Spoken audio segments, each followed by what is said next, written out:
ನಮಸ್ತೆ. ನಮಸ್ತೆ. ನಾನು ಇಂದು ಕೆಲವೊಂದು ಆಧ್ಯಾತ್ಮಿಕ ವಿಚಾರಗಳನ್ನು ತಮ್ಮಲ್ಲಿ ಹಂಚಿಕೊಳ್ಳ ಬಯಸುತ್ತೇನೆ. ದೇವರೆಂಬ ಶಕ್ತಿ ಎಲ್ಲ ಕಡೆ ಇದೆ. ಸೃಷ್ಟಿಯ ಪ್ರತಿ ಕಣಕಣದಲ್ಲೂ ಇದೆ. ಎಲ್ಲ ಕಡೆ ಇರುವ ಶಕ್ತಿಗೆ ಯಾವುದೇ ರೂಪ ಆಕಾರಗಳು ಬರುವುದಿಲ್ಲ. ಈ ರೀತಿ ನಿರಾಕಾರ, ಸರ್ವವ್ಯಾಪಕ, ಇಂದ್ರಿಯಾತೀತ ಶಕ್ತಿ ಅನಂತವಾಗಿದೆ. ಅಂದರೆ ಕೊನೆಯೇ ಇಲ್ಲದೆ ಎಷ್ಟು ಕೋಟಿ ಮೈಲಿ ದೂರ ಹೋದರೂ ಇರುತ್ತದೆ ಆ ಶಕ್ತಿ. ಆಕಾಶದ ರೀತಿ ಅನಂತವಾಗಿದೆ ಮತ್ತು ಆಕಾಶದಲ್ಲಿರುವ ಕೋಟ್ಯಾಂತರ ಸೂರ್ಯಗಳು, ಭೂಮಿಗಳು ಇವೆಲ್ಲವುಗಳನ್ನು ಸೃಷ್ಟಿಸಿ ನಿಯಂತ್ರಿಸುತ್ತಿದೆ. ಮತ್ತು ನಮ್ಮ ಶರೀರ, ಮನಸ್ಸು, ಆತ್ಮನ ಒಳಗೂ ಇದೆ. ಪ್ರತಿಕ್ಷಣ ನಮ್ಮ ಮನಸ್ಸಿನ ಆಲೋಚನೆಗಳನ್ನು, ಭಾವನೆಗಳನ್ನು ಗಮನಿಸುತ್ತಾ ಇದೆ. ಆದುದರಿಂದ ಮನಸ್ಸಿನಲ್ಲಿಯೇ ದೇವರೆಂಬ ನಿರಾಕಾರ ಅನಂತ ಶಕ್ತಿಯ ಉಪಾಸನೆ ಮಾಡಬೇಕು. ದೇವರೆಂಬ ಶಕ್ತಿಯಿಂದ ಸೃಷ್ಟಿಯ ಆದಿಯಲ್ಲಿ ಪ್ರಕಟವಾದ ವೇದ ಮಂತ್ರಗಳ ಅರ್ಥಸಹಿತ ಜ್ಞಾನದ ಮೂಲಕ ದೇವರೆಂಬ ಶಕ್ತಿಯ ಅನುಭವ ಪಡೆಯಬಹುದು. ದೇವರು ಅನುಭವಕ್ಕೆ ಸಿಗುವಂಥ ಶಕ್ತಿ. ದೇವರೆಂಬ ಶಕ್ತಿ ಅನುಭವಕ್ಕೆ ಸಿಗುವಂಥದ್ದು. ಉದಾಹರಣೆಗೆ ಹೇಳುವುದಾದರೆ, ನಾವು ಸಿಹಿ ಪದಾರ್ಥವನ್ನು ತಿಂದಾಗ ಸಿಹಿಯ ಅನುಭವವಾಗುತ್ತದೆ. ಆ ಸಿಹಿಯ ಅನುಭವವನ್ನು ತೋರಿಸಲು ಆಗುವುದಿಲ್ಲ. ಆ ಅನುಭವವನ್ನು ಬೇರೆಯವರು ಕಣ್ಣುಗಳಿಂದ ನೋಡಲು ಆಗುವುದಿಲ್ಲ. ಸ್ವತಃ ಅವರೇ ಆ ಸಿಹಿ ಪದಾರ್ಥವನ್ನು ತಿಂದಾಗ ಅವರಿಗೂ ಅನುಭವಕ್ಕೆ ಬರುತ್ತದೆ. ವಿದ್ಯುತ್ ಶಕ್ತಿ ಕಾಣುವುದಿಲ್ಲ, ಆದರೆ ಶಾಕ್ ಹೊಡೆದಾಗ ಅನುಭವಕ್ಕೆ ಬರುತ್ತದೆ. ಅದೇ ರೀತಿ ದೇವರೆಂಬ ಶಕ್ತಿ ಅನುಭವಕ್ಕೆ ಸಿಗುವಂಥದ್ದು. ಇದು ಯಾವುದೇ ಇಂದ್ರಿಯಗಳಿಗೂ ಸಿಗುವುದಿಲ್ಲ. ಇಂದ್ರಿಯಾತೀತ ಶಕ್ತಿ. ಮನಸ್ಸಿನ ಸಹಾಯದಿಂದ ಜೀವಾತ್ಮವು ಅನುಭವಕ್ಕೆ ತೆಗೆದುಕೊಳ್ಳುವಂಥ ಶಕ್ತಿ.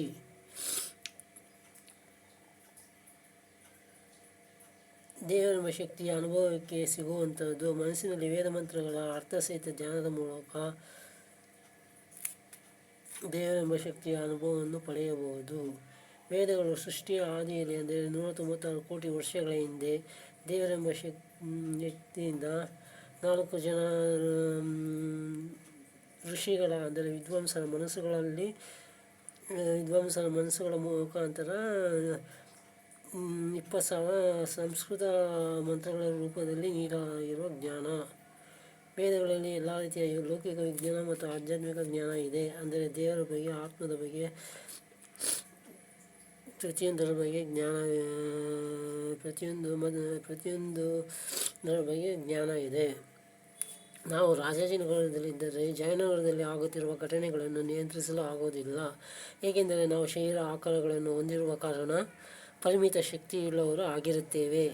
ದೇವರೆಂಬ ಶಕ್ತಿಯು ನಮ್ಮ ತರಹ ಶರೀರ ಆಕಾರಗಳನ್ನು ಹೊಂದಿದ್ದರೆ ಅಥವಾ ಪೌರಾಣಿಕರು ಹೇಳುವ ವಿಗ್ರಹ ರೂಪ ಹೊಂದಿದ್ದರೆ ಸೃಷ್ಟಿಯಲ್ಲಿರುವ ಕೋಟ್ಯಾಂತರ ಸೂರ್ಯಗಳನ್ನು, ಭೂಮಿಗಳನ್ನು, ಅವುಗಳಲ್ಲಿ ಘಟಿಸುವ ಕ್ರಿಯೆಗಳನ್ನು ನಿಯಂತ್ರಿಸಲು ಆಗುವುದೇ? ಖಂಡಿತವಾಗಿಯೂ ನಿಯಂತ್ರಿಸಲು ಸಾಧ್ಯವಿಲ್ಲ.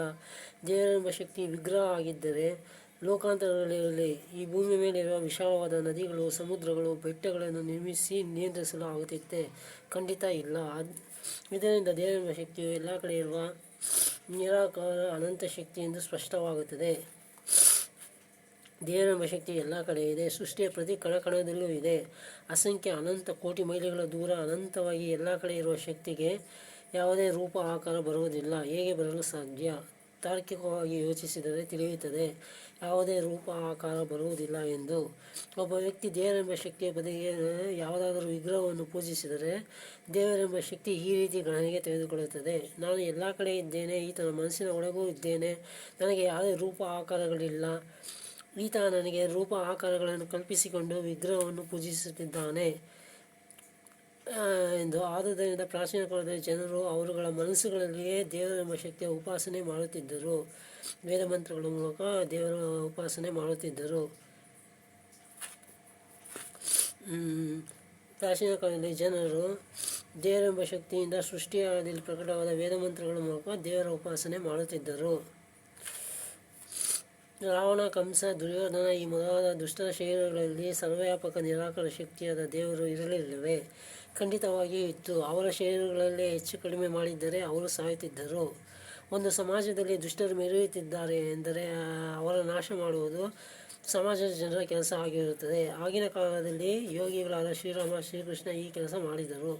ಪೌರಾಣಿಕರು ಇವರುಗಳನ್ನು ದೇವರೆಂದು ಕತೆ ಕಟ್ಟಿ ಜನರಲ್ಲಿ ಅಜ್ಞಾನ ಉಂಟು ಮಾಡಿದರು. 100ಕ್ಕೆ 100ರಷ್ಟು ಭೂಮಿಯಲ್ಲಿ ಅಧರ್ಮಿಗಳಾದಾಗ ಸರ್ವವ್ಯಾಪಕ ನಿರಾಕಾರ ಶಕ್ತಿಯಾದ ದೇವರು ಭೂಕಂಪ, ಪ್ರವಾಹ, ನಿರಂತರ ಮಳೆ ಮೊದಲಾದ ರೀತಿಯಲ್ಲಿ ಪ್ರಳಯವನ್ನು ಉಂಟು ಮಾಡುತ್ತದೆ. ಏಕೆಂದರೆ ದೇವರು ಈ ಭೂಮಿಯನ್ನು ಸೃಷ್ಟಿ ಮಾಡಿರುವುದು ಧರ್ಮವಂತರಿಗೆ ಮಾತ್ರ. ಈಗಲೂ 10% ಧರ್ಮವಂತರು ಈ ಭೂಮಿ ಮೇಲೆ ಇರುವುದರಿಂದ ಅನಂತ ಶಕ್ತಿಯಾದ ದೇವರು ಪ್ರಳಯವನ್ನು ಮಾಡಿಲ್ಲ.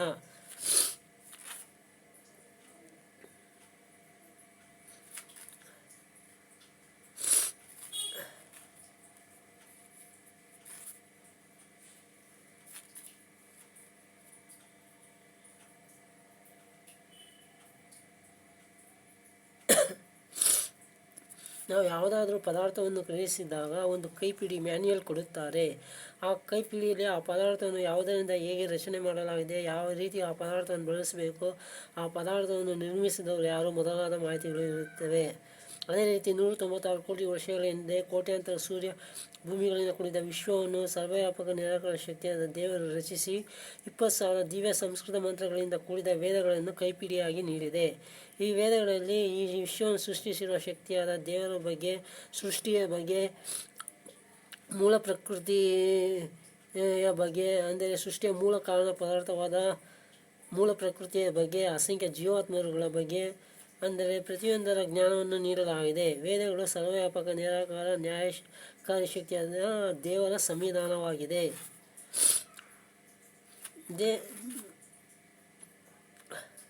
ದೇವರೆಂಬ ಸರ್ವವ್ಯಾಪಕ ನಿರಾಕಾರ ಅನಂತ ಶಕ್ತಿಯು ಸತ್ತಾಗಿದೆ. ಸತ್ ಅಂದರೆ ಸದಾ ಇರುವುದು ಅಂತ. ಚಿತ್ ಚೇತನ ಶಕ್ತಿಯಾಗಿದೆ. ಆನಂದ ಅಂದರೆ ಅಗಾಧವಾದ ಅನಂತವಾದ ಆನಂದದಿಂದ ಕೂಡಿದೆ. ಆ ಕಾರಣದಿಂದ ದೇವರೆಂಬ ಶಕ್ತಿಗೆ ಸಚ್ಚಿದಾನಂದ ಎಂದರ್ಥ.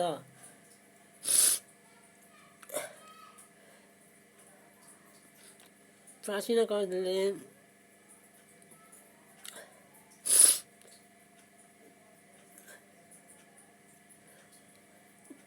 ಕಾಲದಲ್ಲಿ ಜನರು ತಮ್ಮ ಮನಸ್ಸುಗಳಲ್ಲೇ ಇರುವ ಸರ್ವವ್ಯಾಪಕ ನಿರಾಕಾರ ಶಕ್ತಿಯಾದ ದೇವರಿಂದ ಆನಂದವನ್ನು ವೇದ ಮಂತ್ರಗಳ ಮೂಲಕ ಧ್ಯಾನಿಸಿ ಪಡೆಯುತ್ತಿದ್ದರು. ಆ ಆನಂದದ ಮುಂದೆ ಚಕ್ರವರ್ತಿಯಾದವನ ಸುಖವು ಅತ್ಯಲ್ಪವಾಗಿರುತ್ತದೆ. ಹೋಲಿಕೆ ಮಾಡಿದರೆ ದೇವರಿಂದ ಪಡೆದ ಆನಂದವು ಸಮುದ್ರದ ನೀರಿನ ಪ್ರಮಾಣದಷ್ಟಾಗಿದ್ದರೆ ಚಕ್ರವರ್ತಿಯ ಸುಖವು ಬಕೆಟ್ ನೀರಿನ ಪ್ರಮಾಣದಷ್ಟಾಗಿರುತ್ತದೆ. ಒಬ್ಬ ಚಕ್ರವರ್ತಿ ಆದವನಿಗೆ ಇಡೀ ಭೂಮಿ ಅವನದಾಗಿರುತ್ತದೆ. ಚಕ್ರವರ್ತಿ ಆದವನಿಗೆ ಪತ್ನಿ, ಮಕ್ಕಳು, ಮಂತ್ರಿ, ಸೈನ್ಯ ಒಳಗೊಂಡ ದೊಡ್ಡ ಪರಿವಾರ ಇರುತ್ತದೆ. ಇಡೀ ಭೂಮಿಯ ಮೇಲಿನ ಸಂಪತ್ತು ಅವನ ಅಧೀನದಲ್ಲಿ ಇರುತ್ತದೆ. ಸರ್ವವ್ಯಾಪಕ ನಿರಾಕಾರ ಅನಂತ ಶಕ್ತಿಯಾದ ದೇವರಿಂದ ಧ್ಯಾನಾವಸ್ಥೆಯಲ್ಲಿ ಪಡೆದ ಆನಂದದ ಮುಂದೆ ಚಕ್ರವರ್ತಿಯ ಸುಖವು ಅತ್ಯಂತ ಕಡಿಮೆಯಾದುದು ಆಗಿರುತ್ತದೆ. ಹೋಲಿಕೆ ಮಾಡಿದರೆ ನಿರಾಕಾರ ಅನಂತ ಶಕ್ತಿಯಾದ ದೇವರಿಂದ ಧ್ಯಾನಾವಸ್ಥೆಯಲ್ಲಿ ಪಡೆದ ಆನಂದದ ಪ್ರಮಾಣವು ಸಮುದ್ರದ ನೀರಿನ ಪ್ರಮಾಣದಷ್ಟಾಗಿರುತ್ತದೆ. ಚಕ್ರವರ್ತಿಯ ಸುಖವು ಬಕೆಟ್ ನೀರಿನ ಪ್ರಮಾಣದಷ್ಟಾಗಿರುತ್ತದೆ. ಆ ಕಾರಣದಿಂದ ಪ್ರಾಚೀನ ಕಾಲದ ಜನರು ಈಗಿನ ಕಾಲದ ಜನರಂತೆ ಲೌಕಿಕ ಸಂಪತ್ತಿನ ಹಿಂದೆ ಓಡುತ್ತಿರಲಿಲ್ಲ. ಅಲ್ಲದೆ ಸರ್ವವ್ಯಾಪಕ ನಿರಾಕಾರ ಶಕ್ತಿಯಾದ ದೇವರಿಂದ ಪಡೆದ ಆನಂದವು ಶ್ರೇಷ್ಠ ಮಟ್ಟದಾಗಿರುತ್ತದೆ. ಲೌಕಿಕ ಸುಖವು ಕೆಳ ದರ್ಜೆಯದಾಗಿರುತ್ತದೆ.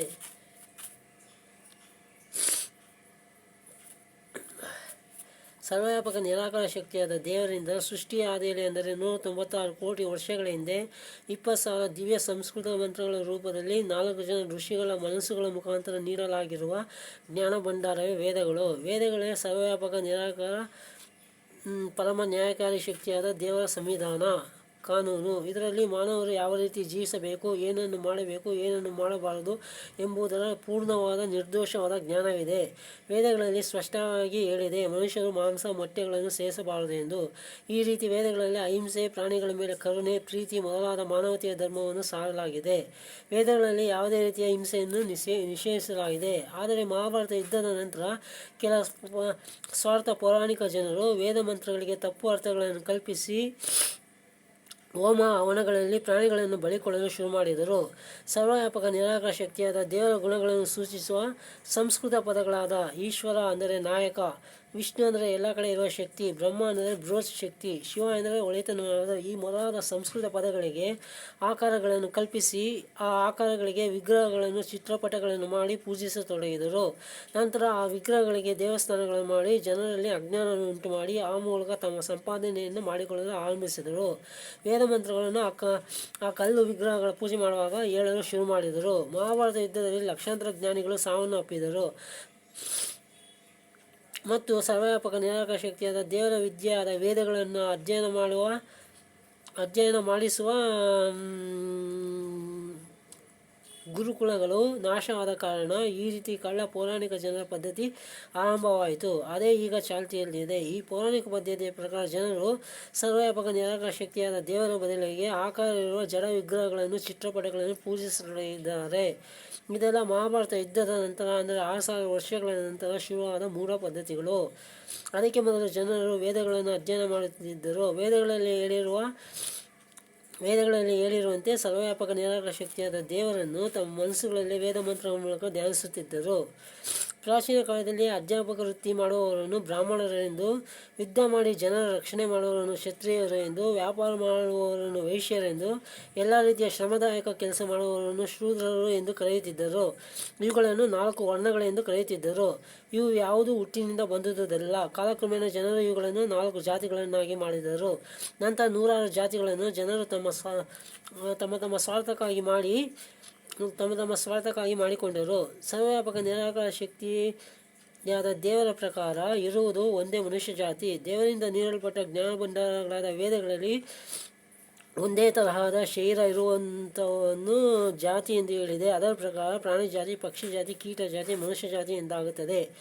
ಪ್ರಾಚೀನ ಕಾಲದಲ್ಲಿ ಮನುಷ್ಯರು ಮಾಡುವ ವೃತ್ತಿಗಳಿಂದ ಬ್ರಾಹ್ಮಣ, ಕ್ಷತ್ರಿಯ, ವೈಶ್ಯ, ಶೂದ್ರ ಎಂದು ಕರೆಯುತ್ತಿದ್ದರು. ಬೇಕಾದರೆ ಒಬ್ಬ ಮನುಷ್ಯ ಒಂದೇ ಸಮಯದಲ್ಲಿ ಪಾಠ ಮಾಡುವ ಮೂಲಕ ಬ್ರಾಹ್ಮಣ ಎನಿಸಿಕೊಳ್ಳಬಹುದು, ಜನರ ರಕ್ಷಣೆ ಮಾಡಿ ಕ್ಷತ್ರಿಯ ಎನಿಸಿಕೊಳ್ಳಬಹುದು, ವ್ಯಾಪಾರ ಮಾಡಿ ವೈಶ್ಯ ಎನಿಸಿಕೊಳ್ಳಬಹುದು, ಶ್ರಮದಾಯಕ ಕೆಲಸಗಳನ್ನು ಮಾಡಿ ಶೂದ್ರ ಎನಿಸಿಕೊಳ್ಳಬಹುದು. ಇಲ್ಲಿ ಯಾವುದು ಯಾರಿಗೂ ನಿಶ್ಚಯವಾದುದು ಅಲ್ಲ, ಫಿಕ್ಸ್ ಅಲ್ಲ. ಇದಕ್ಕೂ ಹಿಂದೆ ಸೃಷ್ಟಿಯ ಆದಿಯಲ್ಲಿ ಯಾರು ಅಹಿಂಸಕರಾಗಿ ಯಾವುದೇ ದುಶ್ಚಟಗಳಿಲ್ಲದೆ ಶ್ರೇಷ್ಠವಾದ ಆಚರಣೆಗಳನ್ನು ಮಾಡುವವರನ್ನು ಆರ್ಯರೆಂದು ಕರೆಯುತ್ತಿದ್ದರು, ಅಂದರೆ ದೇವತೆಗಳೆಂದು ಕರೆಯುತ್ತಿದ್ದರು. ಯಾರು ಹಿಂಸಕರಾಗಿ ದುಶ್ಚಟಗಳಿಂದ ಕೂಡಿದವರಾಗಿ ದುಷ್ಟ ಆಚರಣೆಗಳನ್ನು ಮಾಡುವವರನ್ನು ಅನಾರ್ಯರೆಂದು ಕರೆಯುತ್ತಿದ್ದರು, ಅಸುರರು, ರಾಕ್ಷಸರೆಂದು ಕರೆಯುತ್ತಿದ್ದರು. ಮಾಂಸಭಕ್ಷಕರಿಗೆ ದಯೆ ಇರುವುದಿಲ್ಲ. ಮಾಂಸಭಕ್ಷಕರಲ್ಲಿ ಹಿಂಸೆಯ ಗುಣ, ಸ್ವಾರ್ಥ, ಲೋಭ, ಮದ, ಮತ್ಸರ, ಕ್ರೂರತನ ಮೊದಲಾದ ದುಷ್ಟ ರಾಕ್ಷಸ ಗುಣಗಳು ಹೆಚ್ಚಿರುತ್ತವೆ. 100ಕ್ಕೆ 99% ಮಾಂಸಾಹಾರಿಗಳು ಕುಡುಕರು ಆಗಿರುತ್ತಾರೆ. ಈ ಭೂಮಿಯಲ್ಲಿ 90% ಜನ ಮಾಂಸಾಹಾರಿಗಳು, ಆ ಮೂಲಕ ಕುಡುಕರು ಆಗಿದ್ದಾರೆ. ಆದ್ದರಿಂದಲೇ ದಿನೇ ದಿನೇ ಅಪರಾಧಗಳು ಹೆಚ್ಚುತ್ತಿವೆ. ಒಟ್ಟಿನಲ್ಲಿ ಈ ಭೂಮಿ ರಾಕ್ಷಸರ, ಕುಡುಕರ ಬೀಡಾಗಿದೆ, ಆ ಮೂಲಕ ನರಕವಾಗಿದೆ. ಮಹಾಭಾರತ ಯುದ್ಧದ ಸಮಯದಲ್ಲಿ ದುರ್ಯೋಧನ ಅವನ ಸೈನಿಕರಲ್ಲಿ ಕ್ರೂರತನ ಉಂಟು ಮಾಡಿ ಯುದ್ಧ ಮಾಡಲಿಕ್ಕೆ ಪ್ರೇರೇಪಿಸಲು ಮಾಂಸಾಹಾರವನ್ನು ಪರಿಚಯಿಸಿದ. ಅಂದಿನಿಂದ ಈ ಭೂಮಿಯಲ್ಲಿ ಮಾಂಸಾಹಾರಿಗಳೇ ಹೆಚ್ಚಾಗಿ ಹೋಗಿದ್ದಾರೆ. ಈ ಕ್ಷಣದಲ್ಲೂ ನಮ್ಮ ವಿಶ್ವದಲ್ಲಿ ಕೋಟ್ಯಾಂತರ ಬ್ರಹ್ಮಾಂಡಗಳು ಇವೆ. ಈ ಕೋಟ್ಯಾಂತರ ಬ್ರಹ್ಮಾಂಡಗಳಲ್ಲಿ ಕೋಟ್ಯಾಂತರ ಸೂರ್ಯಗಳು, ಕೋಟ್ಯಾಂತರ ಭೂಮಿಗಳು ಇವೆ. ಈ ಕೋಟ್ಯಾಂತರ ಭೂಮಿಗಳಲ್ಲಿ ಇಡೀ ಭೂಮಿಗೆಲ್ಲ 5 ಕೋಟಿ ಜನಸಂಖ್ಯೆ ಇದೆ. ಆ ಭೂಮಿಗಳಲ್ಲಿ ಜನರು ಸರ್ವವ್ಯಾಪಕ ನಿರಾಕಾರ ಶಕ್ತಿಯಾದ ದೇವರನ್ನು ಮನಸ್ಸುಗಳಲ್ಲಿ ವೇದ ಮಂತ್ರ ಮೂಲಕ ಧ್ಯಾನಿಸುತ್ತಾರೆ. ಸರ್ವವ್ಯಾಪಕ ನಿರಾಕಾರ ಶಕ್ತಿಯಾದ ದೇವರಿಂದ ನೀಡಲಾಗಿರುವ ಜ್ಞಾನವಾದ ವೇದಗಳನ್ನು ಅನುಸರಿಸುತ್ತಾರೆ. ದಿನ ಬೆಳಗ್ಗೆ ಮತ್ತು ಸಂಜೆ ಹವನ ಮಾಡುತ್ತಾರೆ. ವಿದ್ಯುತ್ತಿನಿಂದ ಓಡುವ ವಾಹನಗಳನ್ನು ಬಳಸುತ್ತಾರೆ. ಅಲ್ಲಿ ಈ ಭೂಮಿಯಲ್ಲಿರುವಂತೆ ವಿಪರೀತ ಜನಸಂಖ್ಯೆ, ಪರಿಸರ ಮಾಲಿನ್ಯ, ಪ್ರಾಣಿಗಳ ಹತ್ಯೆ, ಭ್ರಷ್ಟಾಚಾರ, ಜಡ ವಿಗ್ರಹಗಳ ಆರಾಧನೆ, ಅಪರಾಧಗಳು ಇಲ್ಲ. ಆ ಭೂಮಿಗಳ ಜನರು ನಮ್ಮ ಭೂಮಿಯ ಕಡೆ ಕೈ ತೋರಿಸಿ ನಮ್ಮ ಭೂಮಿಯನ್ನು ನರಕ ಎಂದು ಹೇಳುತ್ತಾರೆ. ಆಕಾಶದಲ್ಲಿರುವ ಪ್ರತಿಯೊಂದು ನಕ್ಷತ್ರವೂ ಒಂದೊಂದು ಸೂರ್ಯವಾಗಿದೆ. ಅಂದರೆ ಆ ನಕ್ಷತ್ರ ಸುತ್ತಲೂ ಒಂದೊಂದು ಭೂಮಿ ಗ್ರಹ ಇದೆ. ಈ ರೀತಿ ಆಕಾಶದಲ್ಲಿ ಕೋಟ್ಯಾಂತರ ಸೂರ್ಯಗಳು, ಭೂಮಿಗಳು ಇವೆ. ಆ ಕೋಟ್ಯಾಂತರ ಭೂಮಿಗಳಲ್ಲಿ ನಮ್ಮ ಭೂಮಿಯಲ್ಲಿರುವಂತೆ ವಿಪರೀತ ಜನಸಂಖ್ಯೆ, ಪರಿಸರ ಮಾಲಿನ್ಯ, ಪ್ರತಿನಿತ್ಯ ಕೋಟ್ಯಾಂತರ ಪ್ರಾಣಿಗಳ ಹತ್ಯೆ, ಜಡ ವಿಗ್ರಹಗಳ ಆರಾಧನೆ, ಭ್ರಷ್ಟಾಚಾರ, ಅಪರಾಧಗಳು ಇಲ್ಲ. ಅಲ್ಲಿ ಜನ ಪ್ರತಿನಿತ್ಯ ಬೆಳಿಗ್ಗೆ ಮತ್ತು ಸಂಜೆ ಹವನ ಮಾಡುತ್ತಾರೆ. ಮನಸ್ಸುಗಳಲ್ಲೇ ಸರ್ವವ್ಯಾಪಕ ನಿರಾಕಾರ ಶಕ್ತಿಯನ್ನು, ದೇವರನ್ನು ವೇದ ಮಂತ್ರಗಳ ಮೂಲಕ ಧ್ಯಾನಿಸುತ್ತಾರೆ. ವಿದ್ಯುತ್ತಿನಿಂದ ಓಡುವ ವಾಹನಗಳನ್ನು ಬಳಸುತ್ತಾರೆ. ಆ ಭೂಮಿಗಳ ಜನರು ನಮ್ಮ ಭೂಮಿಯ ಕಡೆ ಕೈ ತೋರಿಸಿ ನಮ್ಮ ಭೂಮಿಯನ್ನು ನರಕ ಎಂದು ಹೇಳುತ್ತಾರೆ. ಅಂಥ ಭೂಮಿಗಳಲ್ಲಿ ಹುಟ್ಟುವ ಪ್ರಬಲ ಇಚ್ಛೆ ಮತ್ತು ಒಳ್ಳೆಯ ಕರ್ಮಗಳನ್ನು ಮಾಡಿದರೆ ಮುಂದಿನ ಜನ್ಮದಲ್ಲಿ ಅಂಥ ಭೂಮಿಗಳಲ್ಲಿ ಹುಟ್ಟುತ್ತೇವೆ. ದೇವರೆಂಬ ಶಕ್ತಿ ಎಲ್ಲ ಕಡೆ ಇದೆ. ಎಲ್ಲ ಕಡೆ ಇದೆ ಅಂದರೆ ಕೋಟ್ಯಾಂತರ ಸೂರ್ಯಗಳನ್ನು ಭೂಮಿಗಳನ್ನು ಸೃಷ್ಟಿಸಿ ನಿಯಂತ್ರಣ ಮಾಡಲು ಸಾಧ್ಯ. ಈ ರೀತಿ ಎಲ್ಲ ಕಡೆ ಇರುವ ಶಕ್ತಿಗೆ ಯಾವುದೇ ರೂಪ ಆಕಾರಗಳು ಬರುವುದಿಲ್ಲ. ಈ ರೀತಿ ಎಲ್ಲ ಕಡೆ ಇರುವ ದೇವರೆಂಬ ಶಕ್ತಿ ಹುಟ್ಟನ್ನು ಪಡೆಯಿತು ಎಂದರೆ ಆ ಸ್ಥಳದಲ್ಲಿ ದೇವರೆಂಬ ಶಕ್ತಿ ಇರಲಿಲ್ಲ ಎನ್ನಬೇಕಾಗುತ್ತದೆ. ಆದರೆ ದೇವರೆಂಬ ಶಕ್ತಿ ಇಲ್ಲದೇ ಇರುವ ಸ್ಥಳ ಯಾವುದೂ ಇಲ್ಲ. ಒಂದು ಕಡೆ ಇದ್ದು ಇನ್ನೊಂದು ಕಡೆ ಇಲ್ಲದಿದ್ದರೆ ಮಾತ್ರ ಹುಟ್ಟು ಅವತಾರ ಪಡೆಯಲು ಸಾಧ್ಯ. ದೇವರೆಂಬ ಶಕ್ತಿ ಎಲ್ಲ ಕಡೆ ಇರುವ ಕಾರಣ ಹುಟ್ಟುವುದು, ಜನ್ಮ, ಅವತಾರ ತಾಳುವುದು ಇವೆಲ್ಲ ಅಸಂಭವ. ಎಲ್ಲ ಕಡೆ ಇರುವ ಅನಂತ ಶಕ್ತಿಯಾದ ದೇವರೆಂಬ ಶಕ್ತಿಗೆ ಶರೀರವನ್ನು ಪಡೆಯುವುದು, ತ್ಯಜಿಸುವುದು ಅಸಂಭವ, ಅನ್ವಯಿಸುವುದಿಲ್ಲ. ದೇವರೆಂಬ ಶಕ್ತಿ ಪ್ರತಿ ಕಣಕಣದಲ್ಲೂ ಇರುವ ಶಕ್ತಿಯಾಗಿದೆ. ಎಲ್ಲ ಕಡೆ ಇರುವ ಶಕ್ತಿ ಒಂದು ಕಡೆ ಹುಟ್ಟುವುದು, ಅವತಾರ ತಾಳುವುದು ಇವೆಲ್ಲ ಅರ್ಥವಿಲ್ಲದ ಮಾತುಗಳು. ದೇವರೆಂಬ ಶಕ್ತಿ ಹುಟ್ಟನ್ನು ಪಡೆಯಿತು ಎಂದರೆ ಆ ಸ್ಥಳದಲ್ಲಿ ದೇವರೆಂಬ ಶಕ್ತಿ ಇರಲಿಲ್ಲ ಎಂದಾಗುತ್ತದೆ. ಆದರೆ ದೇವರೆಂಬ ಶಕ್ತಿ ಇಲ್ಲದೇ ಇರುವ ಸ್ಥಳ ಯಾವುದೂ ಇಲ್ಲ. ಎಲ್ಲ ಕಡೆ ಇರುವ ಶಕ್ತಿ ಬರುವುದಾದರೂ ಎಲ್ಲಿಗೆ, ಹೋಗುವುದಾದರೂ ಎಲ್ಲಿಗೆ. ಇಲ್ಲಿಗೆ ಬಂತು ಅಂದರೆ ಇಲ್ಲಿ ಮೊದಲು ಇರಲಿಲ್ಲವೇ, ಅಲ್ಲಿಗೆ ಹೋಯಿತು ಅಂದರೆ ಅಲ್ಲಿ ಮೊದಲು ಇರಲಿಲ್ಲವೇ. ಇದರಿಂದ ದೇವರೆಂಬ ಸರ್ವವ್ಯಾಪಿ ಶಕ್ತಿ ಶರೀರವನ್ನು ಪಡೆಯುವುದು, ತ್ಯಜಿಸುವುದು ಅಸಂಭವ ಎಂದು ತಿಳಿಯುತ್ತದೆ. ಜೀವಾತ್ಮರುಗಳಾದ ನಾವುಗಳು ಒಂದು ಕಡೆ ಇರುವವರು, ಸೀಮಿತ ಶಕ್ತಿವಂತರು. ಆ ಕಾರಣ ನಾವು ಶರೀರಗಳನ್ನು ಪಡೆಯುವುದು, ತ್ಯಜಿಸುವುದು ಸಾಧ್ಯವಾಗುತ್ತದೆ. ಆದರೆ ಸರ್ವವ್ಯಾಪಕ ನಿರಾಕಾರ ಅನಂತ ಶಕ್ತಿಯಾದ ದೇವರಿಗೆ ಶರೀರಗಳನ್ನು ಪಡೆಯುವುದು, ತ್ಯಜಿಸುವುದು ಅಸಂಭವ. ರಾವಣ, ಕಂಸ, ದುರ್ಯೋಧನ ಈ ಮೊದಲಾದ ದುಷ್ಟರ ಶರೀರಗಳಲ್ಲಿ ಸರ್ವವ್ಯಾಪಕ ನಿರಾಕಾರ ಶಕ್ತಿಯಾದ ದೇವರು ಇರಲಿಲ್ಲವೇ? ಖಂಡಿತವಾಗಿಯೂ ಇತ್ತು. ಅವರುಗಳ ಶರೀರಗಳಲ್ಲಿ ಹೆಚ್ಚು ಕಡಿಮೆ ಮಾಡಿದ್ದರೆ ಅವರು ಸಾಯುತ್ತಿದ್ದರು. ಒಂದು ಸಮಾಜದಲ್ಲಿ ದುಷ್ಟರು ಮೆರೆಯುತ್ತಿದ್ದಾರೆ ಎಂದರೆ ಅವರ ನಾಶ ಮಾಡುವುದು ಮೊದಲು ಸಮಾಜದ ಜನರ ಕೆಲಸ ಆಗಿರುತ್ತದೆ. ಆಗಿನ ಕಾಲದಲ್ಲಿ ಯೋಗಿಗಳಾದ ಶ್ರೀರಾಮ, ಶ್ರೀಕೃಷ್ಣ ಈ ಕೆಲಸ ಮಾಡಿದ್ದರು. ಪೌರಾಣಿಕರು ಇವರುಗಳನ್ನು ದೇವರಿಂದ ಕಡೆ ಕಟ್ಟಿ ಜನರಲ್ಲಿ ಅಜ್ಞಾನವನ್ನು ಉಂಟು ಮಾಡಿದ್ದಾರೆ. 100ಕ್ಕೆ 100ರಷ್ಟು ಭೂಮಿಯಲ್ಲಿ ಅಧರ್ಮಿಗಳಾದಾಗ ಸರ್ವವ್ಯಾಪಕ ನಿರಾಕಾರ ಶಕ್ತಿಯಾದ ದೇವರು ಭೂಕಂಪ, ಪ್ರವಾಹ, ನಿರಂತರ ಮಳೆ ಮೊದಲಾದ ರೀತಿಯಲ್ಲಿ ಪ್ರಳಯವನ್ನು ಉಂಟು ಮಾಡುತ್ತದೆ. ಏಕೆಂದರೆ ದೇವರು ಈ ಭೂಮಿಯನ್ನು ಸೃಷ್ಟಿ ಮಾಡಿರುವುದು ಧರ್ಮವಂತರಿಗೆ ಮಾತ್ರ. ಈಗಲೂ 10% ಧರ್ಮವಂತರು ಈ ಭೂಮಿ ಮೇಲೆ ಇರುವುದರಿಂದ ಅನಂತ ಶಕ್ತಿಯಾದ ದೇವರು ಪ್ರಳಯವನ್ನು ಮಾಡಿಲ್ಲ.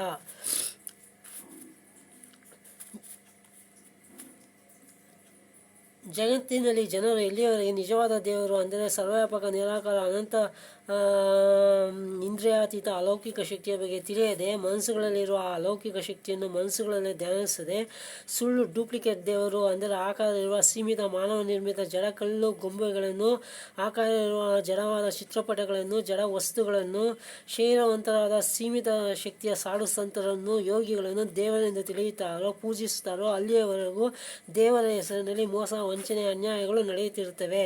ಅನಂತ ಶಕ್ತಿಯಾದ ಸರ್ವವ್ಯಾಪಕ ನಿರಾಕಾರ ಚೇತನ ಶಕ್ತಿಯಾದ ನಿಜವಾದ ದೇವರ ಬದಲಿಗೆ ಜಡ ವಸ್ತುಗಳನ್ನು, ಗಿಡಮರಗಳನ್ನು, ಹುಟ್ಟು ಸಾವಿನಿಂದ ಕೂಡಿರುವ ಮನುಷ್ಯರನ್ನು ದೇವರೆಂದು ತಪ್ಪಾಗಿ ತಿಳಿಯುವುದೇ ಅವಿದ್ಯೆ. ಇದುವೇ ಮೌಢ್ಯ. ಯಾವುದು ಹೇಗಿದೆಯೋ ಹಾಗೆ ತಿಳಿಯುವುದು ಯಥಾರ್ಥ ಜ್ಞಾನ ಎನಿಸಿಕೊಳ್ಳುತ್ತದೆ. ಆಧ್ಯಾತ್ಮಿಕ ಭಾಷೆಯಲ್ಲಿ ಇದನ್ನು ವಿದ್ಯೆ ಎನ್ನುತ್ತಾರೆ. ಯಾವುದು ಹೇಗಿದೆಯೋ ಅದಕ್ಕೆ ವಿರುದ್ಧವಾಗಿ ತಿಳಿಯುವುದು ಅವಿದ್ಯೆ ಎನಿಸಿಕೊಳ್ಳುತ್ತದೆ. ದೇವರೆಂಬ ಶಕ್ತಿ ಎಲ್ಲ ಕಡೆ ಇದೆ. ಎಲ್ಲ ಕಡೆ ಇರುವ ಕಾರಣ ಆ ಶಕ್ತಿಗೆ ಯಾವುದೇ ರೂಪ ಆಕಾರ ಬರುವುದಿಲ್ಲ. ಸರ್ವವ್ಯಾಪಕ ನಿರಾಕಾರ ಶಕ್ತಿ ಎಲ್ಲ ಕಡೆ ಇದ್ದರೆ ಕೋಟ್ಯಾಂತರ ಸೂರ್ಯಗಳು, ಭೂಮಿಗಳು ಇವುಗಳನ್ನು ಸೃಷ್ಟಿಸಿ ನಿಯಂತ್ರಣ ಮಾಡಲು ಸಾಧ್ಯ. ಮತ್ತು ದೇವರೆಂಬುದು ಒಂದು ಚೇತನ ಶಕ್ತಿ. ಆದ್ದರಿಂದ ಮನಸ್ಸಿನಲ್ಲೇ ದೇವರೆಂಬ ಶಕ್ತಿಯನ್ನು ಉಪಾಸಿಸಬೇಕು. ಈ ರೀತಿ ನಿಜವಾದ ದೇವರನ್ನು ತಿಳಿಯದೆ ಇದಕ್ಕೆ ವಿರುದ್ಧವಾಗಿ ದೇವರೆಂಬ ಶಕ್ತಿ ಒಂದು ಕಡೆ ಇದೆ ಎಂದು ತಪ್ಪಾಗಿ ತಿಳಿದು ಅದಕ್ಕೆ ರೂಪ ಆಕಾರಗಳನ್ನು ಕಲ್ಪಿಸಿಕೊಂಡು ಜಡವಾದ ಕಲ್ಲು ವಿಗ್ರಹಗಳನ್ನು, ಆಕಾರ ಇರುವ ಚಿತ್ರಗಳನ್ನು ಪೂಜಿಸುವುದು ಅವಿದ್ಯೆ. ಕಲ್ಲು ದೇವರಲ್ಲ, ಕಲ್ಲು ಜಡ. ಕಲ್ಲಿಗೆ ತಾನು ಇದ್ದೇನೆ ಎಂಬುದರ ಅರಿವು ಇರುವುದಿಲ್ಲ. ಅಂದರೆ ಕಲ್ಲಿಗೆ ಅದು ಇರುವುದರ ಪ್ರಜ್ಞೆ ಇರುವುದಿಲ್ಲ. ಕಲ್ಲು ನಿರ್ಜೀವ ವಸ್ತು ಮತ್ತು ಸೀಮಿತ ವಸ್ತು. ಅಂಥ ಸೀಮಿತ ಜಡ ವಸ್ತು ಕಲ್ಲನ್ನು ಅಸೀಮ ಚೇತನ ಶಕ್ತಿಯಾದ ದೇವರೇ ಎಂದು ತಿಳಿಯುವುದು ಘನಘೋರ ಅಜ್ಞಾನ. ದೇವರು ಎಂಬುದು ಕೋಟ್ಯಾಂತರ ಸೂರ್ಯಗಳನ್ನು, ಭೂಮಿಗಳನ್ನು ಸೃಷ್ಟಿಸಿ ನಿಯಂತ್ರಣ ಮಾಡುತ್ತಿರುವ ಸರ್ವವ್ಯಾಪಕ ಶಕ್ತಿ. ಎಲ್ಲ ಕಡೆ ಇರುವ ಶಕ್ತಿಗೆ ಯಾವುದೇ ರೂಪ ಆಕಾರಗಳು ಬರುವುದಿಲ್ಲ. ಎಲ್ಲ ಕಡೆ ಇದ್ದರೆ ಕೋಟ್ಯಾಂತರ ಸೂರ್ಯ, ಭೂಮಿಗಳನ್ನು ಸೃಷ್ಟಿಸಿ ನಿಯಂತ್ರಿಸಲು ಸಾಧ್ಯ. ನಾನು ಎಲ್ಲ ಕಡೆ ಇದ್ದೇನೆ, ನನಗೆ ಯಾವುದೇ ರೂಪ ಆಕಾರಗಳಿಲ್ಲ, ಈತನ ಮನಸ್ಸಿನ ಒಳಗೂ ಇದ್ದೇನೆ, ನನ್ನ ಬದಲಿಗೆ ಜಡ ವಸ್ತು ಕಲ್ಲನ್ನು ಪೂಜಿಸುತ್ತಿದ್ದಾನೆ ಎಂದು ದೇವರೆಂಬ ಶಕ್ತಿ ನಿಮ್ಮ ಪೂಜೆಯ ಬೆಲೆಯನ್ನು ಕೊಡುವುದಿಲ್ಲ.